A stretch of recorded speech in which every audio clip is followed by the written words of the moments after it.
It's not a bird, it's not a plane, it's Superhero Slate. It's a weekly podcast where we talk about everything that's great, like movies, TV, superheroes. It's Superhero Slate. Oh yeah. Hello, everyone, and welcome to Superhero Slate, the show where we run down the latest superhero entertainment news. We love TV, movies, and superheroes. Let's talk it all out. My name is Chris. I'm glad you survived to that next line, Chris. I thought you were dying right out the gate with the word hello. I about did. It was like one of those situations where you have a cough, but like it's not really a cough, like kind of thing. So yeah, it was rough. It was rough. But who are you? Well, my name is Mike. And this week we set out to sea with One Piece into the Grand Line. At least the first 4 episodes. We're going to talk about the first half of the season. Season 2 here today. Spider-Man's trailer is releasing soon, and you might be asking us why we're talking about why it's releasing soon. And we'll talk a little web dev we got into this week to figure out how we know it's coming soon. War of the Worlds wins the Razzies, the 46th annual Raspberry Awards, and more. The Razzalicious Awards. That's right. So it is the mid-month of March, so we have to do some birthday shout-outs. First, birthdays that have gone by. Yesterday was March 14th, 314, known as Pi Day. So that was my mother-in-law's birthday. So happy birthday to my mother-in-law. Happy birthday, Mike's mother-in-law. Yes, my brother's birthday is tomorrow, the 16th, March 16th, so happy birthday to my brother. And then on the 17th, which I believe you would know this since, Chris, March 17th is your birthday. Yes. Is that always St. Patrick's Day as well? It is. It is one of the non-rotating holidays. It's similar to Valentine's Day, if you will. So it is. My birthday is always St. Patrick's Day, and thank you very much for the birthday. He can always get a Shamrock Shake whenever he wants on any birthday anywhere in the world. I mean, I got to assume Shamrock Shakes are all over the world. I would hope so. Yeah, it's mint, right? In ice cream, like is that it? Our Costco had them. I don't know if it was like a limited time thing or if they're still around. But like, if you're a fan of soft serve ice cream, just in general, like Costco pulls a mean soft serve from their machines, and it was like green and minty. I hadn't had a chance to try it, but I'm sure it's great. Yeah. So it is really always funny conflating an entire country to one color and one flavor. But Ireland, that's what it is for you over there. You're mint in your ice cream to us, unfortunately. Yeah, it's one of those things where you don't get to pick your birthday, but with my red beard and slightly red tinted hair, people do ask me if I'm Irish. And so it does line up for me very, very well. My favorite color is green as well. That works out. There's absolutely an amazing creator online that I love. His name's, I don't know how to pronounce it because he's Irish, but it's Garron Noone, GarronNoone. He's this Irish guy. I think he's actually like professionally like a classically trained like opera singer, which is insane because his content online is just super funny. Like he'll either just make fun of other countries for not being able to consume as much alcohol as Ireland does, or he'll like review potato recipes. He like really leans into like his Irish I guess heritage and stick, and he's just all around hilarious. So I guess in celebration of upcoming St. Patrick's Day, go follow Garron Noone. He's really funny. Yeah. I mean, we'll just start off in kind of what I was doing. I just told Michael later before this. It has been one of those weekends where it's like people, like my birthday's in the middle of the week, so like, do you celebrate it the weekend before or the weekend after, right? And there's usually St. Patrick's celebrations in towns around you. And I think our town might have been this weekend, I don't know. But we're under some very heavy winds, so I was like, I'll just not do anything this weekend and celebrate next weekend with people. And I've literally been playing hours of Pokemon Leaf Green in celebration of St. Patrick's Day, my favorite color, today. I bought it when it came out. What was that? Late February, and I just haven't had time to sit down and do it. But I will tell you the one interesting thing about this. I'm playing it on our Switch 2 connected to our TV through the dock, and I really I'm like, I really just want to put this in my hand. Like, modern screens are not meant to play games from the early 2000s because they're like limited by pixel counts, right? Like I'm like, I see where the lines are, and it's not like horrible, but you're like, I miss the effects of like the old screens. It's like why when I play emulators, I always throw on the scanline effects, right, or the dot matrix for like older Game Boy games. So I'm like, oh, this is fine, but I'm like, I really miss the other. The original feeling, the look that it had, kind of along the way. So, that's what I've been doing all day, Mike. I don't know about you, but I mean, it's been a nice weekend. I mean, I've heard there's a lot of buzz about this new Pokemon game. It's supposed to be like Animal Crossing, Pokopia, but with Pokemon. Yeah, so I wasn't sure if that was on your radar. I did. I actually kind of opposite of you a little bit. I still like to buy my games physically.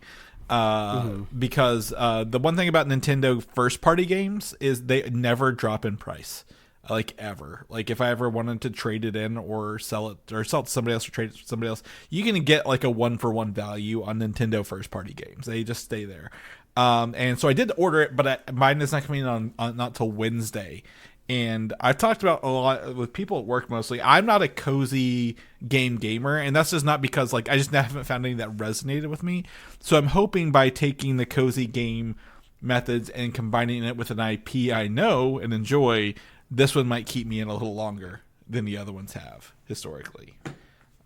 For that, but I'll maybe I'll have an update next week on that because it looks absolutely fun, and like my wife it's even bled into her feeds a little bit. She was an Animal Crossing girl during the pandemic, so definitely, hopefully, we can have some fun with this along the way. Yeah, we'll have to see. We'll see if Chris can find his cozy side by next week. Yeah. And if I had a segue right now into the news, Chris, I would hit the segue, but I don't have one. It's cool. It's cool. So we've got two things. We've actually got the yin and the yang in this. We have Academy Awards and the Golden Raspberries. For the people who don't know, the Razzies or the Golden Raspberry Awards are essentially the opposite of the Academy Awards. They find the worst movies of the year and give them awards for being absolutely terrible. If you could avoid getting a Razzie, that is what you want to do. But the one that swept almost everything it was in this year was I think, was it Amazon? I don't even know if it made I think it was Amazon Prime, yeah. Yeah, is War of the Worlds with Ice Cube in it. It won the worst movie of the year, worst actor, worst script, worst everything it was up for, Mike. I've not watched this, but I do know the premise is essentially like watching someone kind of just do a podcast on the actual War of the Worlds original script happening around them. Yeah, it's supposed to be one of those not found footage, but like it has a term for it, like live screen movies. Like there's been a couple of these. I think John Chu was in one of them where it's like the whole movie takes place, like it's like a screen recording, right? Like you can only chat with other people if they call the main character or if there's like a FaceTime or something like that. So I believe it's just Ice Cube. And I think he has some sort of like governmental position where he has like the ability to like open feeds and stuff. And it's like, the War of the Worlds is happening, but you're watching it through the view of just like some dude behind a desk, and it's like apparently really cringy, really bad, and everybody hated it. But I do believe that this was like a pandemic movie that kind of got waited to release. Like, oh, how can we make a movie that now that we can't go anywhere? Like, I'll just throw Ice Cube in a room and just like we'll make it around it. So I hope Ice Cube got a good paycheck out of it at least. Yeah, of course. Yeah, I'm pulling it up. Let's see. I don't think it's a pandemic movie. I actually, well, maybe not. It may have produced during the 2020. Scenes were completed in 15 days and had to be okay. So I guess it was in 2020. I assumed. I always assume. What's that? Is it Greenland or no? Geostorm? Is that one of them that was also delayed because of the pandemic by like 5 years or something? So no, I think Geostorm. I think are you talking about? Was it the moon? One where the moon is falling or something? Maybe. Yeah.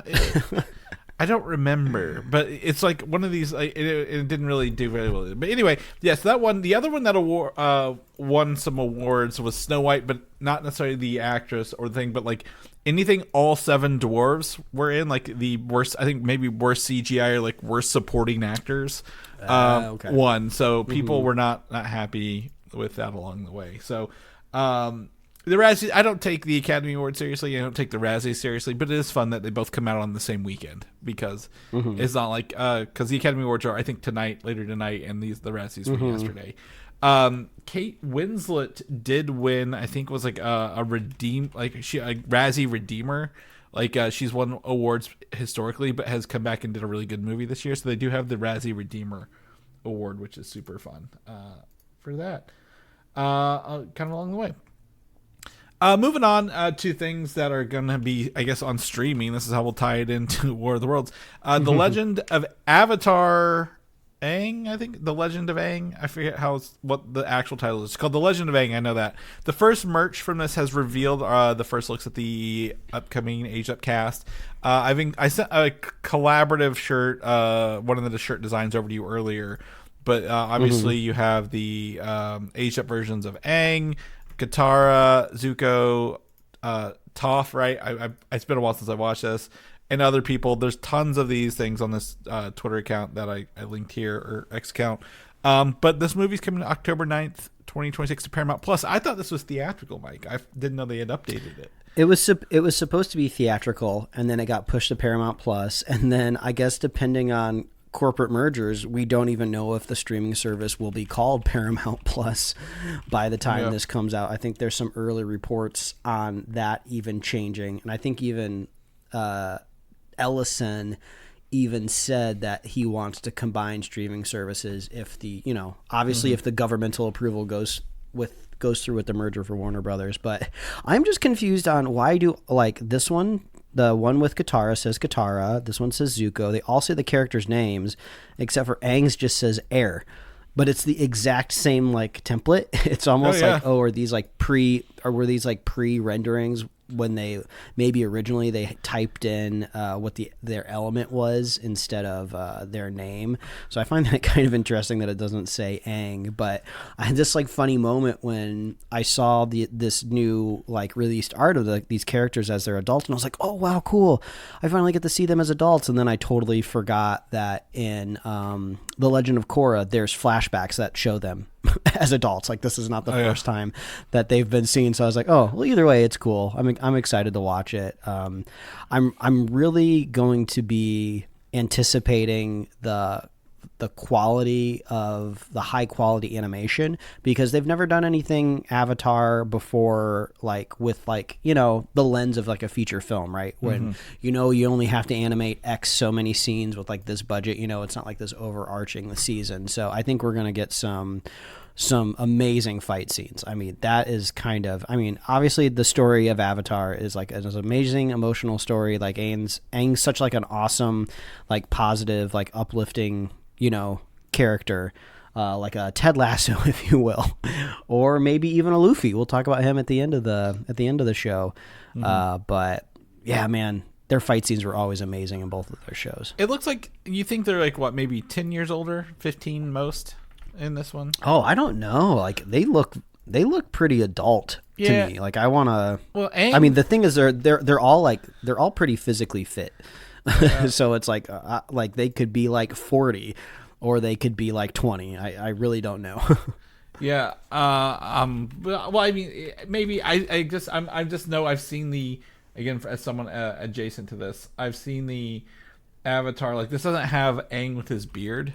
Like I was just about to say that. Maybe his chin is kind of obfuscated by his hand. Maybe he's got a little goatee. No.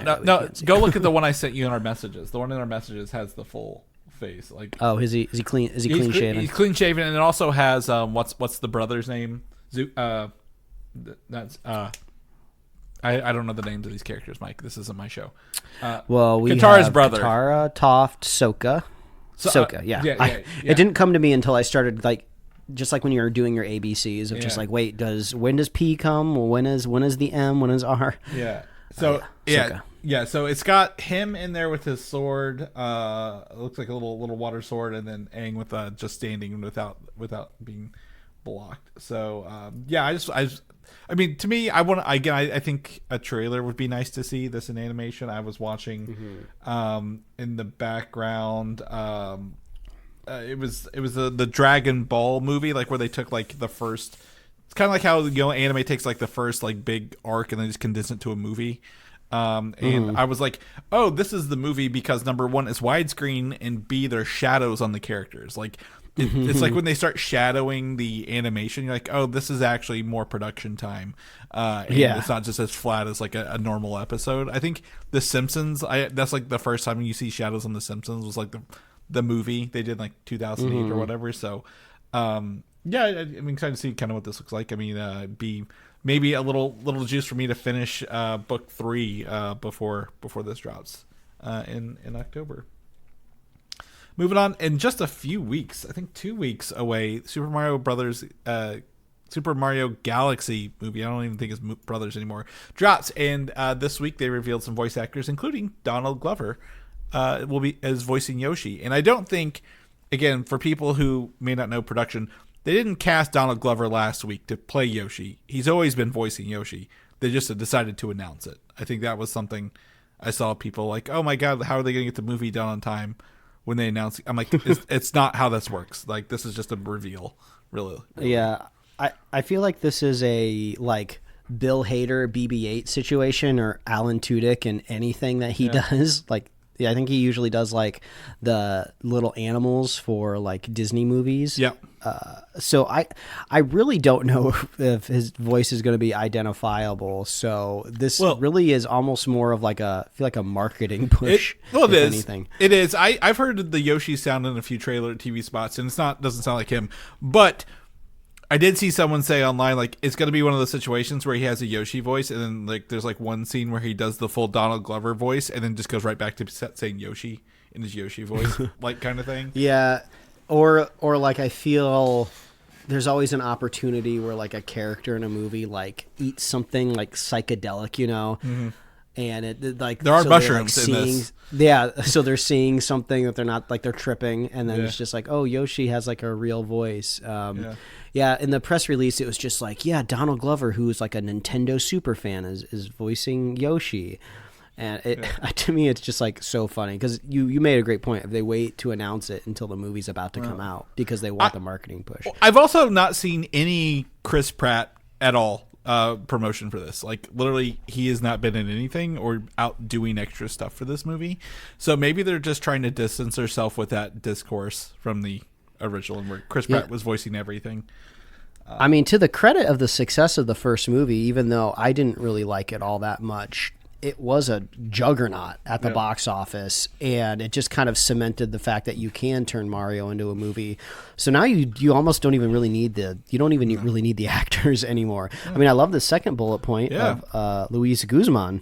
Yes, as Wart. And Wart, people may not know, he is the Lizard King from Super Mario Brothers 2, the video game. And I've seen he has you watched the trailer, right? There's like that casino level that we saw. That's his world. So I know he's there, and we'll be voicing him there as a character. He says more than just Wart. It's not the Yoshi. He actually has dialogue.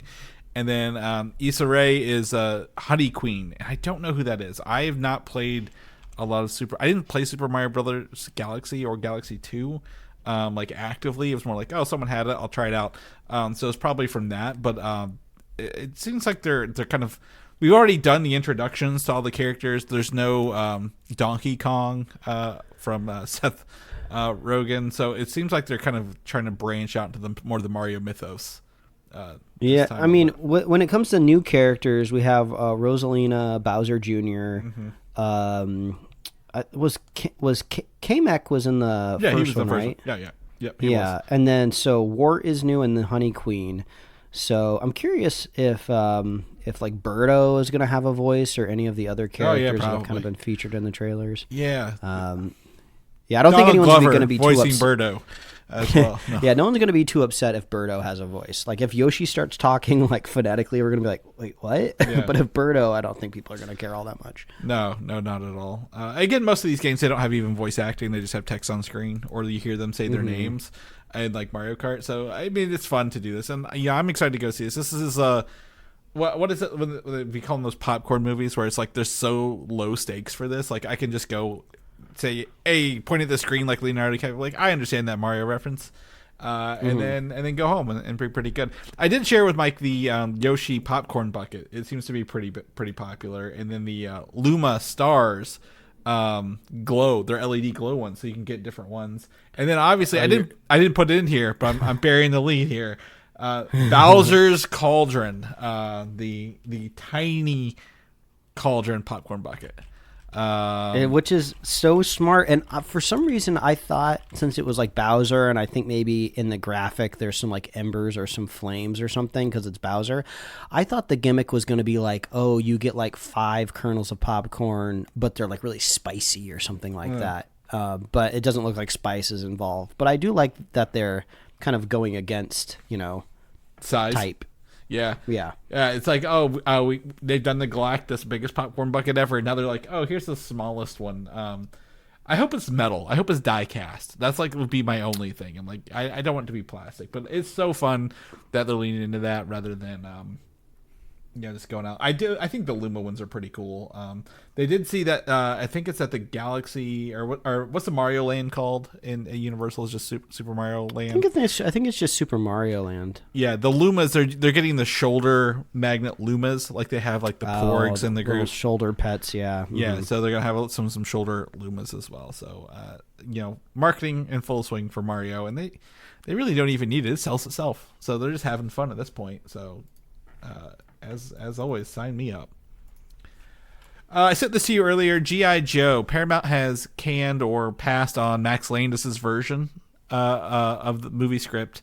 We reported on this last week. Danny McBride and Max Landis were each working on 2 different ones. Paramount will continue working with Danny McBride and maybe other people to do this rather than Max Landis, who has, like I said, it was not been working very well lately in Hollywood. So part of me, this is maybe light conspiratorial, but like we hardly ever get news about writers working on treatments for movies, right? And we especially don't get news when there's like multiple writers kind of competing over the role in a way. So I kind of almost feels like purposeful of just like, okay, it's like, okay, Max, we will admit that you have some good pitches, but you are very toxic right now out in the world. So we're going to kind of let this news leak and see what comes back. Maybe see if people are, have forgotten about it. And they're probably like, yeah, it doesn't look like people like forgot about Max Landis, and nobody really cares about G.I. Joe anyway, but they still care about you writing the movie, so we're going to go ahead and pass. Like, I would have maybe like let it go as like, leaked information, but we got a follow up like a week later. Like, I've never had a resolution to like the drama so quickly. So I'm going to guess that somebody was like, nope. We're gonna put a pin in it. Well, maybe you'll get to work again before you die, but it's not happening now. And that's surprising, knowing who owns Paramount. To be completely honest with you, no, they would do that. But at the same time, like I don't. Again, by the time, much like the announcing of Donald Glover's Yoshi, by the time this actually gets to us, how long has this been in effect? How long has this actually been going on? Did we get late news that Danny McBride and Max Landis were working on G.I. Joe, and now?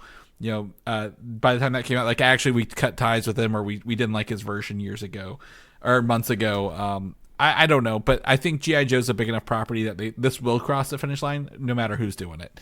And Danny McBride is an interesting choice because again, he's been working on a lot of humorous, more adult themed things. So I wonder if what version he would crank out for this. Yeah. We'll see if anybody finds a way to make me care about G.I. Joe anytime in the future. I will tell you, I don't care about He-Man, but the trailer had me hyped, for that movie. So I wonder if they can pull the same thing. Like, hey, we understand, like, this is something for, like, there's a very 40 plus, probably even a little higher than that now.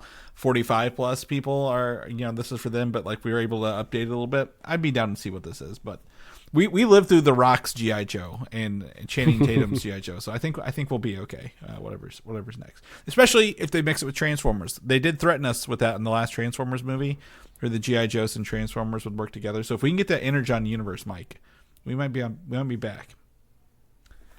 Shifting to the DC universe, Clayface is eyeing an April-May trailer release, according to some inside sources. This is an October 2026 release, so this lines up, right? That they would probably not want to, go too hard before the summer. So maybe, end of May, right when the summer, this is also HBO, right? So, or I guess Warner Brothers. So maybe it's tied in with Mortal Kombat, which is R-rated. And I assume Clayface might be a more heavy rated movie based on its dark subject matter. You think? Yeah, I don't know. I gotta imagine every decision that gets made at Warner Brothers has to run through the filter of like, oh, we're being bought right now. Because you brought this up a couple weeks ago on the podcast of how many deals are kind of up in the air right now, and they're trying to get them approved or greenlit before somebody comes in and cleans house. Maybe your project is less likely to get dumped by Ellison if it's kind of already hit the ground running. So I think that probably attitude touches everything over there right now. So it's just like, oh yeah, when should we get this Clayface trailer out? What's a good time to start teasing people? Because I mean, if this movie comes out in October, that could be around the time that maybe things start to get cleared for takeover. I've heard some people say it could take almost a year for this to go through, but with the current administration and everything, it could be tomorrow. It could be 4 years. Well, the problem is with that, you assume that whoever's taking this over knows what they're doing, and they don't. They don't have any history with this. They literally just want their name on everything. So I think it'll be business as usual. Make sure dollars roll in until that is done. I think they just, again, it's all about how much money can we roll in the meantime, because that's all. Zaslav, who's probably still going to be there. He wants to keep it lean. He's spend the least amount of money, but also bring in the most amount of money. So I think a trailer for this would be there, because again, if this is under James Gunn's purview, still, he probably would want it to play before Supergirl, but not don't wait until Supergirl, because we'll talk about this later. I think Spider-Man and Doomsday might grab all the attention for people, and you go ask, does the name Clayface pass Mike's mom's test? Does that pass her muster? So yeah, absolutely not. Yes, you're gonna have to really, really sell this one in a different way, rather than it's a DC property. So we'll see how that is. Again, if it comes out again April or May, I really wouldn't be surprised. I think that just lines up with that less than 6 month release thing. We'll talk about trailers later. Man of Tomorrow, Aaron Pierre in the upcoming Lantern show officially joins the cast of the next Superman sequel, if you will. Also confirming the returns of Rachel Brosnahan, Skylar Gisondo, Sarah Sampaio, Isabella Merced, and the engineer. This is backwards. I put her name backwards. Maria Gabriela de Faria will play the engineer as well. Sorry. Which I actually didn't think she would return, but I guess she did live and stuff with Lex at the end of that. So I think they're filming some early stuff in April, May. A lot of the sets have already been done in the first movies, or not sets, but also locations. So this is cool that they're bringing in an official Green Lantern rather than what's his name, Nathan Fillion, who might be threatening us with another Firefly revival or something this weekend today, or they're just going to be at the Academy Awards and nothing happens of it. One of the two. Oh, yeah, I didn't even think about that. It could just be a reunion of the cast just on stage. It's just you get to see everybody standing in a line together. No, I found it. It's actually an animated series with the cast returning to voice it. Oh, okay. That's a little easier to to pull off, especially with a sci-fi budget. That's for sure. Alan Tudyk and oh my gosh, Adam Baldwin both died in the movie. So it's like, well, they can't really continue it. So it sounds like it'll be maybe some stuff that happened in between the show and the movie. Yeah, misadventures in between, or maybe they'll like retcon the movie somehow. Who knows? Or maybe they'll come back as robots. I don't know what the Firefly universe can. They're going to come back as space cops because Nathan Fillion is the Rookie, and that's all he does these days. Oh man, you just reminded me. We talk about Dropout and Game Changer occasionally on the show. Apparently, there is an episode of The Rookie that either just aired or is airing soon, and there's supposed to be a crime that takes place near or around Dropout Studios, and some of the Dropout cast is supposed to be they're in it. Be characters. So I need to find that. I need to see if it's actually airing. I've never watched a single episode of The Rookie before, but I gotta support my Dropout cast members. Yeah. I mean, you could do that, or just read about it online. I think that's the important part. Nope, I gotta watch it, Chris. No, Mike has bought into the Propaganda series, folks. Listen, you can't hear it first here. Hey, I still have to watch Zootopia too, and I guess that's got to be Propaganda as well. Yeah, well, he did. Well, I mean, Nathan Fillion does play the Green Lantern, who is essentially a space cop in Man of Tomorrow. Was the whole roundabout way of saying he's bringing Firefly back as well. Season 8, Episode 9 of The Rookie, Fun and Games, which aired okay, I gotta watch this. All right, that's enough for me. There you go. All right. Also in the DC universe coming out later this year is Supergirl. So they're on to the third composer of Supergirl in less than 3 months.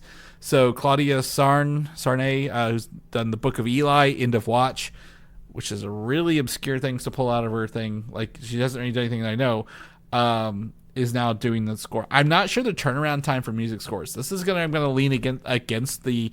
They announced Donald Glover's Yoshi the month before the movie. He's not recording, but music composers can probably work on it up until it goes to theaters, right? Like sound mixing and stuff like that.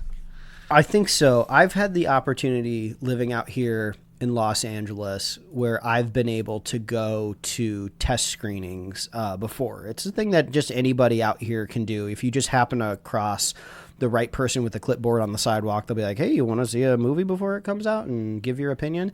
And one that I was in before, I can't recall what it was. I feel like I remember there was something brought up about how like the music is still being worked on. And I think maybe the composer might have been in the audience as well. And this movie was due to come out in like a couple of months. So I think that score is something that can definitely be like one of the last things finished. Yeah. So they originally had, I don't remember who the original person was.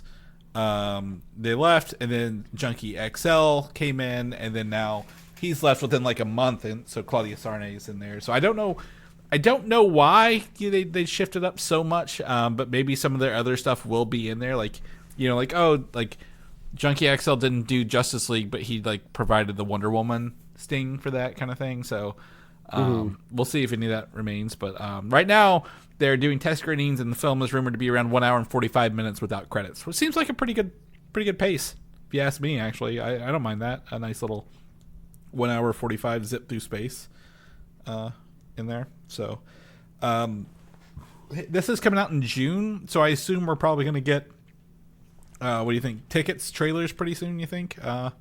Get your early movie tickets? Yeah, maybe something. Yeah, I feel like we're still due like a trailer that has like the big sell in it, right? The trailers that we've had have been cool. They've been hype. We've had like small little glimpses of Lobo, but I feel like we're still missing that trailer that the like story really shows us like the meat of it. Yeah, the story trailer for sure. I did just want to call out someone came into our comments on YouTube and told me our movie and TV release page was out of date. So I went through and updated all that last week for everything that we do know coming up, which is kind of sparse right now. But that is updated for anyone who wants to go check out our upcoming movies and release. And I just double checked because I needed to pull the Supergirl Woman of Tomorrow date out of here. So you can check that out as well. June 26th, 2026. So April, May, June. So yeah, probably next month, April would probably be a good time to sell some tickets for that. Mm-hmm. VisionQuest on the Marvel side of things. This is the last live action series we know about over there that's not Daredevil, right? Does that line up? I think so.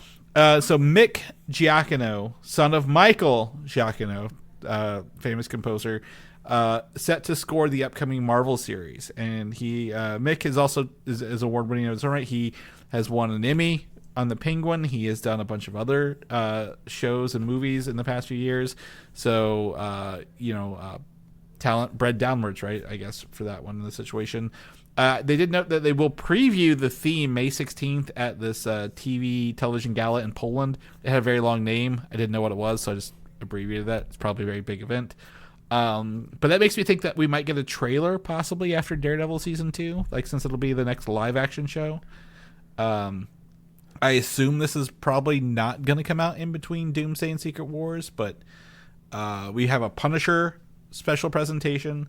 We know X-Men 97 season 2 is coming out soon, and this. So I don't know where they're going to release this, Mike. But if they're doing the theme, that tells me a trailer or at least a first look's got to be coming sooner than later.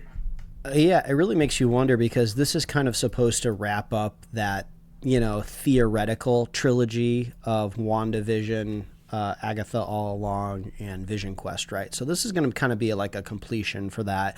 We talked last week of how many theoretical seasons does Daredevil possibly have, right? So there doesn't really seem to be a vision for the Disney Plus side of Marvel right now. I'm sure Kevin Feige has ideas, right? Maybe they're kind of waiting for the new CEO to settle in and figure out maybe what is the strategy for Disney Plus. I don't think so. I think it's Secret Wars. I think they're given an opportunity to reset things. And I think they can be like, all right, we got Daredevil out of the way.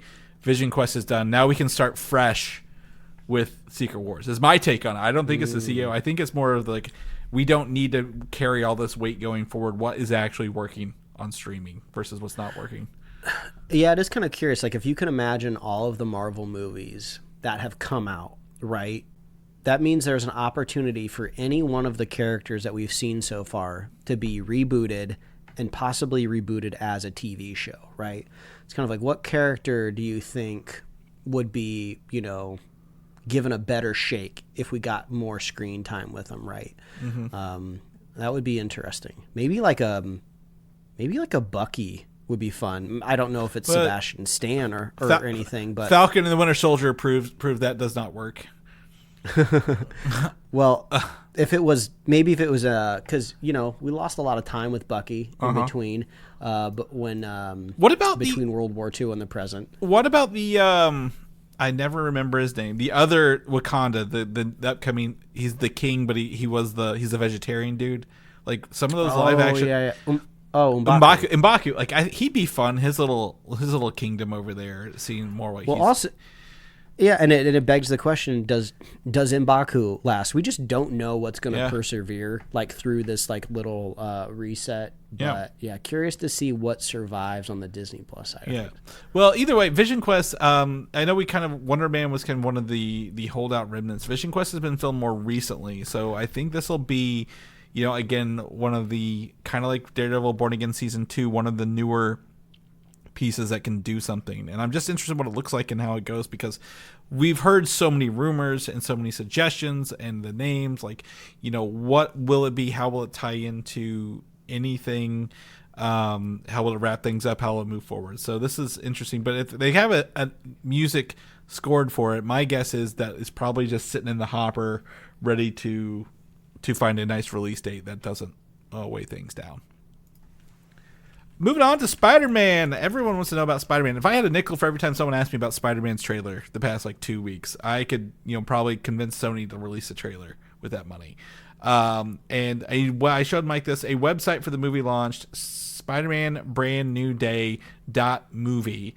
This is an official site. This isn't a fan site owned by Sony Pictures, Sony. And it's essentially just an image saying, exclusively movie theaters, July 31st, 2026. Sign up for updates. But if you go and look into the source and inspect this and look at all the URLs, the site maps, you can find that there's actually code in here with a trailer link. It doesn't play the trailer yet. It's like it's either coming soon or a redirect until they update it. But whenever this trailer drops, this will be ready to go. On top of that, I did see that all the trailers and ad spots have been rated in the past 2 weeks as well. Meaning this media blitz, Mike, we are on the cusp of it, like ready to launch. We did look back historically. All the other Spider-Man movies started 4 months, trailers 4 months before the release. March 31st will be 4 months before the release. So I think this week I feel confident with the site. This week we could be talking about Spider-Man trailer and seeing what this is all about come next week. What do you think? Yeah, it makes me wonder, like, we try not to bring up politics too much on this show, but I wonder if not today, like, okay, by God. What day of the week will there be less talk about war in the Middle East and the price of gas that we can drop a Spider-Man trailer? So I kind of wonder sometimes maybe if they kind of like wait day by day. But I got to imagine there's so much media going around with a Spider-Man first trailer. They probably have to put like a date in stone. So if I had to guess, I think Monday. I think just tomorrow. Just let it rip. I mean, it's funny if you're listening to this on a Monday, you probably already have your answer. But actually, I don't know. Maybe the St. Patrick's Day holiday, maybe that clogs up the social gears a little bit. I really do. As someone who's celebrated it every year, Wednesday. It's not this holiday. Nobody cares about.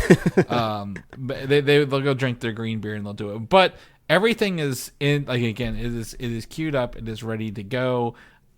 If it's next week, it's great. If it's not till the end of the month, I guess in 2 weeks, I wouldn't be surprised either. But they are absolutely ready to get this out there. And I wish I could find more information on that, but we don't. The other thing is Sony has gone on record to say they're committing to a 60-day minimum theatrical run for the film.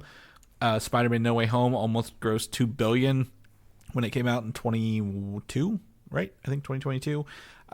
So they are absolutely ready to keep this running and get the money. People go see Spider-Man movies in theaters. They don't need to rush this one home. I also don't think it'll be a quality thing either. I think it'll be fine. So, well, this is also a trend. I think there's been at least 2 other studios that have kind of drawn a new line in the sand saying that, no, we are sticking to longer theatrical runs for our movies. I don't know if this is an attempt to try to get more box office dollars out of it. I don't know if they're, sensing a lot of tension from the movie theaters of like, hey, if more movie theaters close, you're risking your ability to sell movie tickets in the future. But I think maybe they just found out like, oh, the pandemic's not here anymore. People can go to the movie theaters if we want. We don't have to put this out so soon, because like I was definitely getting in the mentality of just like, I only kind of want to see this movie. I'll just wait like 5 weeks and then I'll stream it. Yeah. Well, and it's also one of those situations where it is like, again, there are dollar signs there. Bad movies, I think underperformers may get that cut. And even, yeah, for sure. And I even think in that situation, theaters, even though they don't like, they will support bad movies getting removed and better movies coming in, right? So I do think it does push and pull, but like the fact they know that the Spider-Man itself, even the worst Spider-Man movie still made a bunch of money, Mike. So I think we're still submitted for at least a 60-day run. This may run 90 days. I don't think if it comes out July 31st, we wouldn't get this on streaming until maybe Thanksgiving, if I'm going to be completely honest. And also, Sony, being a Japanese-owned company, do operate a little differently, right, on how they do things. So that may come into effect here. They may stick to that for the dollar signs, but I'm perfectly fine with this. Moving on to the Academy Awards. And why is the Academy Awards here at the bottom and not up top? Well, the thing is, there was an interview on The Hollywood Reporter where that they said, quote, there's going to also be a Marvel reunion for the superhero fans. So we're going to have superstar superheroes. And there's also going to be an extraterrestrial on the stage. So you can figure that one out. Number one, I don't think the extraterrestrial is related to Marvel. I'm going to maybe say that that's like something for Project Hail Mary. If I was Batman. Yeah. But a Marvel reunion, I don't think there's any extra trailer. I don't think there's any extra footage. I think there's just going to be some people out there, maybe hosts or people announcing the awards who are Marvel, and they just happen to all be there. Yeah, that's probably what it is. Like, oh, we need somebody to announce, I don't know, best special effects or something. So get all of these Marvel actors that happen to be in the theater up on this stage. I don't know, I haven't looked this up in a little while, but I don't think ABC/Disney has the exclusive broadcast rights for the Oscars next year. I think it goes to YouTube next year, if I recall correctly. So this is kind of like their last stab at it. So maybe they're just like, hey, let's juice the ratings as much as we can. So if it goes to YouTube and maybe the ratings drop, they can be like, hey, remember when it was good over here? It's 2029. So they did announce it. It's 2026, 2027, and 2028. 2028 is the 100th, and then it goes to YouTube for the 101st. So. Well, Disney's never going to let an opportunity to synergize go away. Yeah, they own it. They can put up it's all marketing cost to them. And Doomsday will have an enormous marketing cost if that's what they want to do. But yeah, I think it'll be like things. I think was Scarlett Johansson Jurassic Park last year? Was that 2025? I think so. It feels like it's been forever.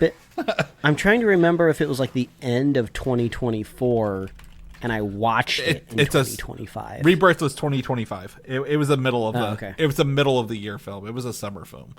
So it was 2025. So, obviously she could be there for, like you said, visual effects, maybe soundtrack, sound stuff like, whatever. So there's going to be stuff like that.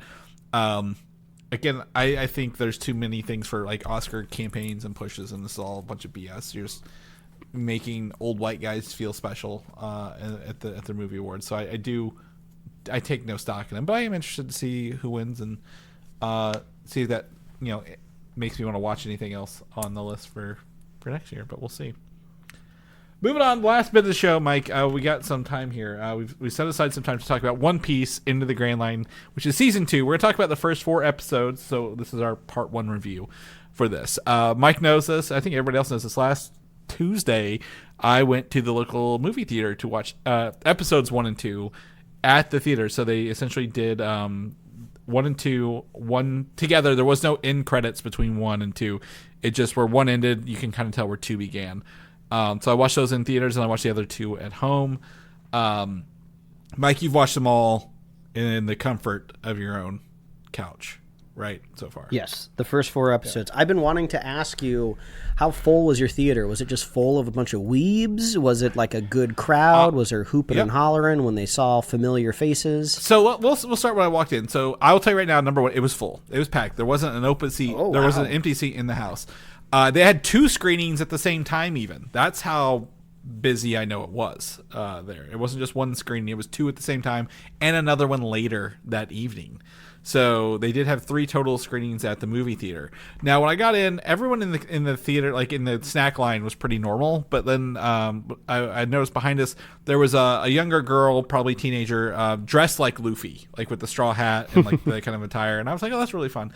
So we get in there, we sit down, and we find our seats. And there's like one person to the left of me looks like a normal, 20-year-old person. To the right of us is actually an older couple, like probably my parents' age, if I was to be honest.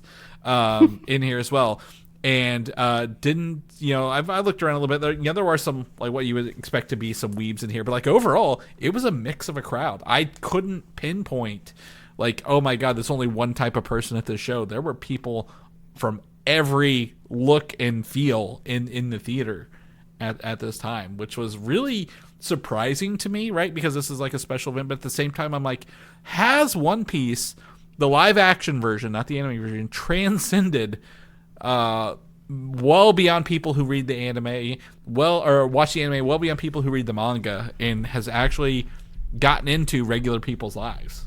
It might be getting close. I knew this wasn't going to be a show that that I should try to waste time on for my wife. There's like so much built into this. I'm like, oh, you got to learn. You got to know this is based on an anime that's based on a manga, and it's kind of like retro '90s anime, but it's been going on forever, and it's that's too much going on. But there was a very specific scene in which I described from episode 3 to her with some crazy wackiness going on.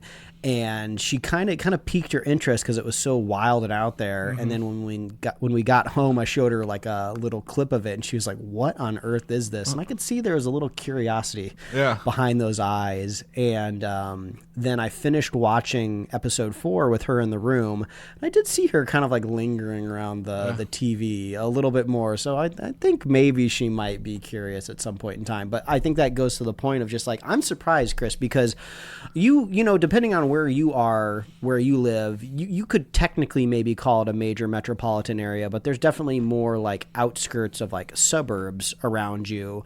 So the fact that I'm hearing that they had 2 like full screenings for this is like pretty wild. And probably a third. Like I didn't look at the one like it was like an hour later, but like still, yeah, absolutely. And you know, we've talked about this show, you know, the first time when it came out, and you know, we are not One Piece aficionados. We are not part of the lore. I've not watched the show. I've not watched the anime. There are over like 1,100 episodes, I think, on the anime. It's been a weekly show, and here's the fun part. I found out this past couple weeks, Mike.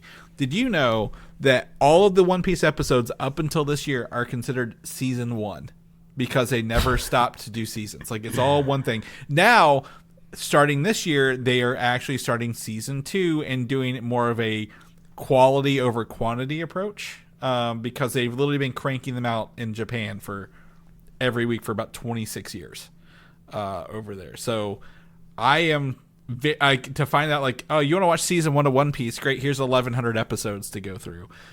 Season 2 has 26. Good luck. That is very funny to me.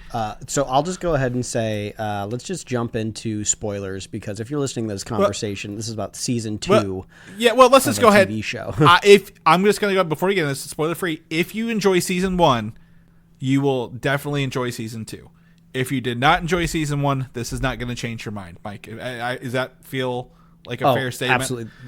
The through line, or should I say the grand line, it runs through this. You're kind of picking up right where you left off. And I think that's what you text me, Chris. It's like, oh, we're hitting the ground running. We're so back. Yeah. So yes, if you like the first season, it's all thumbs up. Yeah. So that's really, if you wanted that before we get into spoilers. But if you're interested, let's go ahead and break this into spoilers, Mike. I got it marked here. I wanted to talk about, because you were talking about, you know, how technically it's all been like one season, but I know just how anime operates. There's different storylines, there's different arcs and stuff. Yeah. And I saw there was some people talking, there's like a character in the very first episode, and like when they're in that, they're in that city, and that pickpocket kind of fails to pickpocket Nami, and he has a very distinct look to him, to where if you're not familiar with the anime or manga, which me and Chris are not, we only know One Piece from the live action TV show, so you got to filter all of our conversation through that. You look at the character and you go like, he has a very unique look. He must be a character from the anime, right? And I saw somebody on the TV on the internet talking about the TV show, saying that like apparently he's part of like a whole arc. Like I think you get to know him in some sort of like desert arc or something like that. But he just kind of like pops up in this city, and they get to know him. So I do find that kind of funny. Like, yeah, when you have thousands of episodes, they gotta make some calls when they're adapting it to live action. Well, so I did think that was kind of fun, of just like, this guy, he just exists now in the live action. We're just skipping his arc.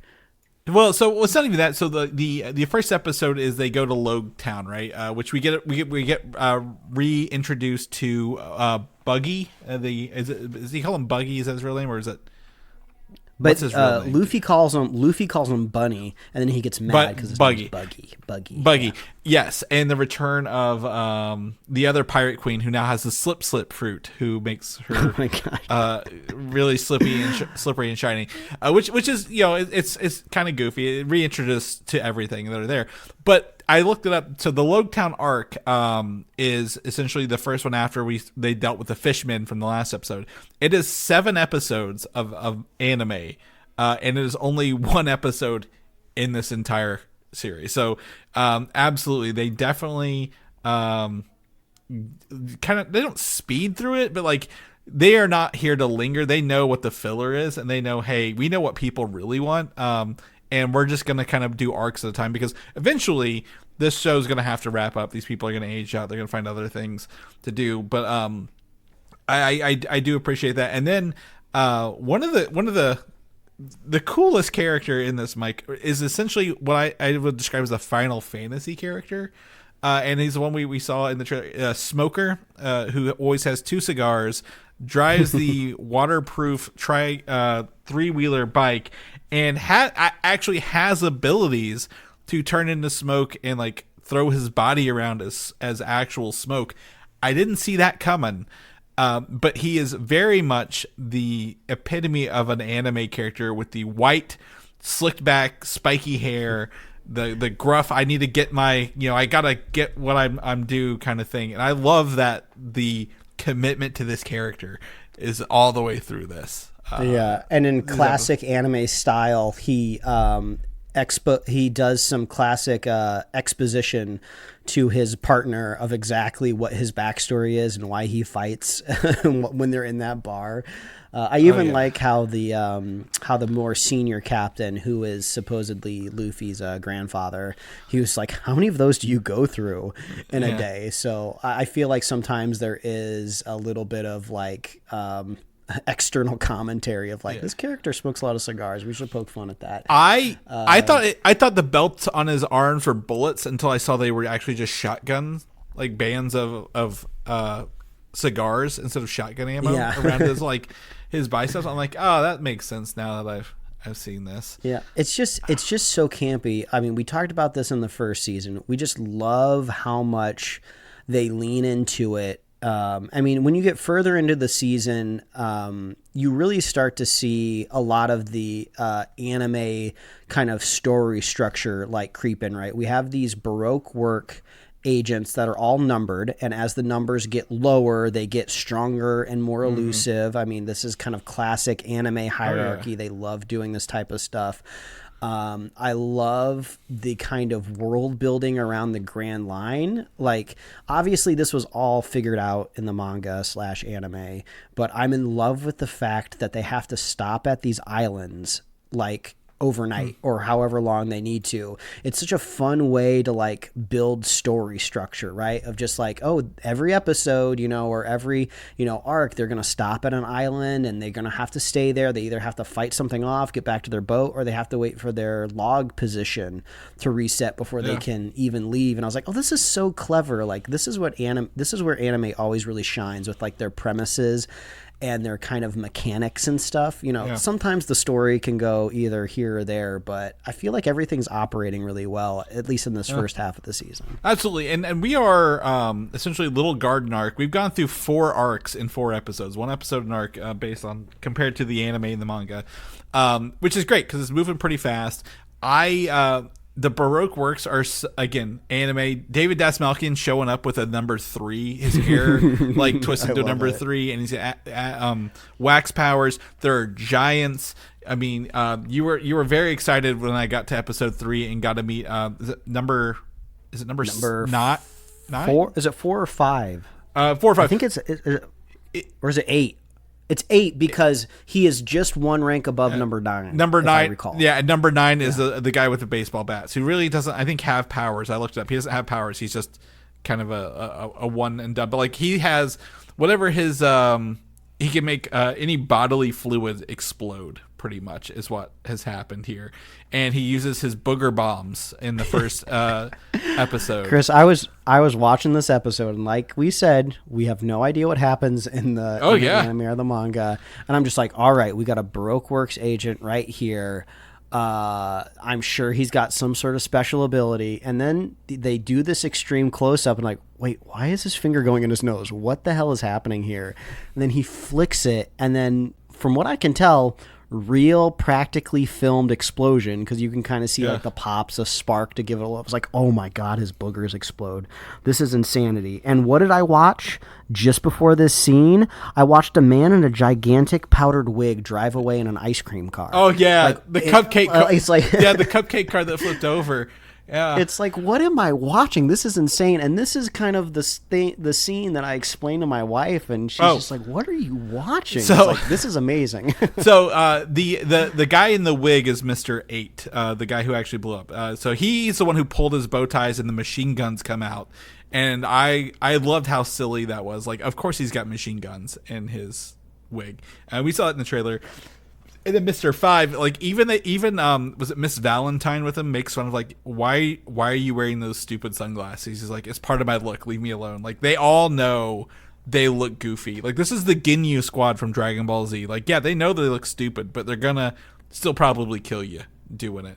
And what's really fun is every like one of the numbers has like I guess the second agent, I guess, like Miss Valentine, Miss Wednesday, Miss Monday, like all these people like also have like secondary, I guess, in commands with them who don't have numbers. It's like kind of like Hand of the King situation for each number, and it's been funny tracking those because it's like, oh, I'm not familiar with some of these like holidays. Like there's like the one that does the arms that come out of the body, like she's like Miss All Sunday or something, and I was like, I don't know what an All Sunday is that like a religious holiday that I'm not familiar with? And then there's there's another one that I didn't quite track. Well, there's Monday, so Monday, Wednesday, and Valentine's are the two I know of so far. So I'm curious to see what else we have and how far the Baroque Works agents like kind of go down the line. And I was really into anything that happened in that bar on that cactus island, because first of all, I don't know who scouted the set. I don't know if they used their wealth of Netflix budget to build this bar, or if they've just found a place that was half constructed and they added to it, or if they did some amazing trickery inside of some volume. But it all felt so real, and it really felt real once they set the stakes of like Zorro is going to kill 100 people in this bar. And even though some of the like fight choreography was pretty simple, right? You know, it's just like one sword slash like takes down a guy. There was still some really cool stuff in that segment. It's like PG-13 sword fighting. You're like, yeah, I get it. Like, yeah, it's once they do it the first couple times, like, okay, he's not really gonna like cut them all in half or kill them all directly. Yeah, there are some like, you know, kill shots they do show, but they don't do it for everybody. But I did read he actually does fight 100 people. You can count that whole scene, and he does fight 100 different people in that scene. Yeah, he starts counting just so you don't lose track. Yeah. I love the part where after he gets blinded by the nun, which was like so funny, he hides behind a table, and then he like cuts the table in three and then kicks it at the people, and then the pieces of the table hit. I was like, this is so fun. And like, I got to imagine that this scene fires on all cylinders, like in the anime, right? Like this is exactly like what anime lives for, is just like, we're telling you the stakes of Zorro. He's going to kill 100 people in this one location. Like, I gotta think that is really, really cool in the anime, and maybe I'll go find it and watch it. But I was like, oh, this is great. I mean, and you got to, that was the third episode. Yeah, it was third. So you didn't get to see that in the theaters. But thinking of what you saw, the whale episode, the Laboon episode, I loved because like, I love this archetype of anime character, and I guess it's just not rooted in anime. It could be any storytelling, where like Luffy is just like, eventually he's always going to be like kind and optimistic, and he would much rather make a friend than an enemy. And I can 100% see at some point in time this whale, Deus Ex Machina style, like if we've learned anything from James Cameron's Avatar, you always befriend the whale. Like this Laboon is gonna freaking fly out of the ocean just when we think there's no way our Straw Hats could win, and it's gonna like flatten like a gigantic naval ship or something like that, and it might not be for a couple more seasons, right? So I love that. It kind of it made me feel a little bit like we talked about at the top of the show, Avatar: The Last Airbender. Like Aang's character does that a lot. They go throughout the series. They go to new villages, new towns, new cities, and they make new friends or solve problems. So I kind of love, like, that's what Luffy would rather do, is trust somebody rather than turn them into an enemy. Oh yeah, and like, and well, that's also like a Dragon Ball thing too, right? Like Goku fights everyone. He's like, and then they end up being on the side later. Like this is like what anime does, and that's why they kind of do it. Like, all these people, they're not going to kill them and then have to create new ones. Like they'll keep bringing other ones back as like heroes or anti-heroes. And the whale one was good. The man, like, again, the Crocus with his like weird little fin thing they don't explain, like he just wears it or it's part of him, I don't know. But when he's younger it's like stiffer and like more colored, and then when he's older it's like kind of bent a little bit. That's really kind of like little details along the way. And then in 4, the giants, like we knew the giants were coming. I love that they're like kind of Norse mythology giants a little bit. They tease us. I do, of all the things that I know in One Piece, Mike, from the news, they mention the nation of Elbaf quite a bit, and that's going to come in much later. But I'm like, that's a word I actually know because of all the other news articles. What is really great about episode 4, Mike, is that throughout this I'm always like, Luffy and the crew, they're in some situations, but they somehow get out of it pretty quickly, and it's a pretty positive episode.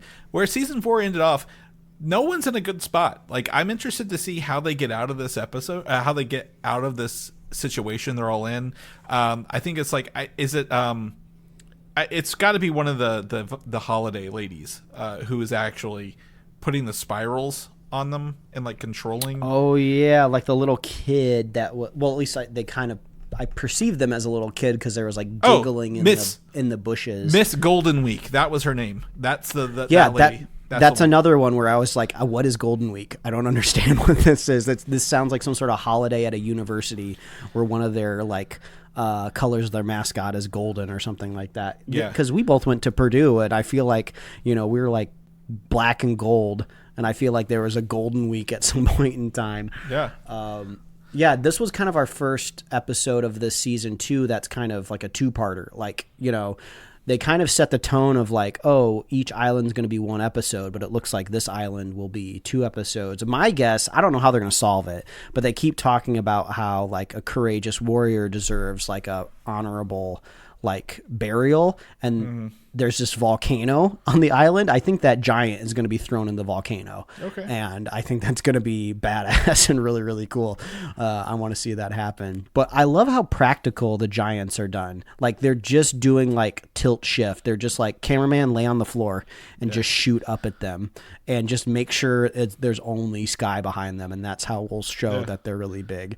And I even kind of wish the creator of this live action show could do something else for us. I don't know what else they could adapt, but I just love this kind of campy, non-serious, but take the right stuff serious style, because there's some wide shots where you see these giants like fighting, and it just kind of looks like a little cheesy. It looks like look old visually. It looks like old Godzilla stuff where they're projection mapping 2 guys in the distance. Yeah. But it's just it's so charming. Yeah. Like, they are just like, they're having their cake and eating it too. They're doing a really, really good job. I can't wait to watch the last 4 episodes. Hopefully we'll be back next week talking about the last 4. But this show is a trip. It's so much fun. I'm trying to think if there's anything else. I loved seeing dinosaurs, because I always complain on this show that Jurassic Park seems to have the patent on showing live action dinosaurs, and nobody else ever gets to show them. And I love that Sanji kicked one in the face, and they better show him cooking it. I want to see a gigantic... He took all the meat back, so we know he's got some of that stuff. I want to see a gigantic Tyrannosaurus steak that Luffy like puts half of it in his mouth. Like, I gotta see that. I'm so excited. Yeah. I think Sanji's still my favorite character. Usopp's got his goggles that he's known for in the show in the first episode, so he's got his look.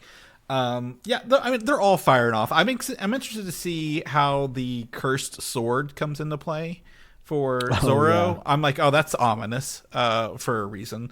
So I'm excited for that. I am a little sad we don't get to see the very briefly in episode 2 the Marines from last season, like the younger kid who was Luffy's friend. They picked up a new one who was like Zoro's friend. Zoro's like that girl who's like swords obsessed. Yeah. So you can tell you're going to build an anti-Luffy team over there, but are probably like going to help them because they're all good people at the end of the day. So I do love it. It's just something about it. It's just so damn, like you said, charming. And I think it's the cast too. Like, I don't know if someone could go over and do this again and just recreate the magic without the right cast and the right story behind it as well. I think if they do it, they've got to have the right people, because every one of these people in here, they're just infectious on scene. Even when Usopp's telling his big lies and is being afraid of everything, you're like, yeah, I get it. Like, he's still fun to have around with this stuff. So, man, I knew this. I knew we were back with this show when she said, I ate the slip fruit. I was like, oh, this is the silliest show ever. And then they just like gradually lift this ramp to like maybe like 2 feet off the ground. And she's just like slipping on her feet. Yeah, takes her shoes off. Takes her shoes off to do it. Yeah. I was like, this is Saturday morning cartoon energy, and I'm digging it. And then when they defeated her by like Nami kicking out her sandals and then her getting hit in the face with a slingshot, and then she sneezes, and she like and she sneezes, and then she falls into like a carnival booth, and that defeats her. I was like, okay, this is man. And this is I'm so glad that we are back, and it's like we got the same energy that we had last time. Yeah, there was no ramp. You're like, we already know who the team is. We knew who these people were. Let's get going, and they're delivering. So I'm excited. I will tell you the one thing I did get from my theatrical experience.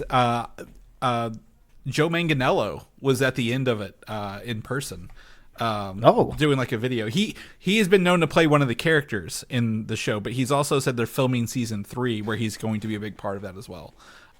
So it was Joe Manganiello with his little teacup chihuahua dog telling us about how he was filming season 3, and he might show up in season 2. So I don't know where that is yet. I've not looked it up, but I'm excited to see more as we go through this. Yeah.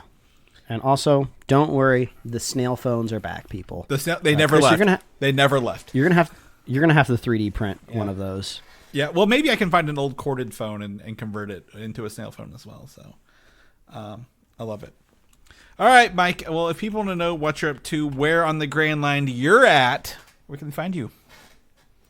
Oh, it's so easy to do. You can go read my webcomics at pickledcomics.com or liferewardsrisk.com. Chris, people want to catch up with you. Where can they find you? Find me on Instagram, Valdan87, VALDAN, or video game systems of the same name. People want to know where they can come back and listen to our next full One Piece Into the Grand Line review, or maybe that Spider-Man trailer next week, or some older stuff. Where can they get all them goodies? Oh, superheroslate.com. Superheroslate.com. Superheroslate.com. Folks, it's .com. Sorry, you made me do the Homestar Runner thing, and I couldn't. YouTube, Spotify. We are getting pretty close, I would say, to 1,000 subs on YouTube, and I think that would be really, really cool if we can make that happen. So if you're a regular listener to the podcast, just in like your RSS feed or your podcast app, go give us a follow on YouTube. I think that would be really cool. I feel like the algorithm will give us a little bit more love if we can hit that 1,000 subscriber mark, and we would love that. So that's your call if you want to be a super fan this week. Make sure you're subscribed on YouTube. This will be like our YouTube sub drive, folks. We're doing it right here, right now. I just thought about doing it right here at the end of the show. Yeah, reach out. Let us know what you're watching, what you're listening to, what you're playing. Are you playing that new Pokemon game? And we'll be here every week, folks. That's right. We will see you guys next week. Bye.